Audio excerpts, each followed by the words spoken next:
જેવો લેખક છે. રાજ્ય કક્ષામાં પ્રથમ રમકડા મેળો કરવાનો ફાળો એમના હસ્તે છે.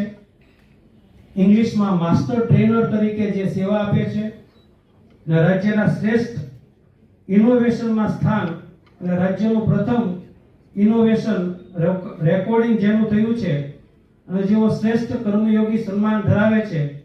નેક નામદાર મહારાજા કૃષ્ણકુમાર સિંહજી ની જન્મ જયંતિ ઉપર એમને આ જે એવોર્ડ પ્રાપ્ત થયો છે એવા બેન શ્રી જાનકીબેન દિલીપભાઈ જોશીને આપણે એવોર્ડથી સન્માનિત કરીએ છીએ.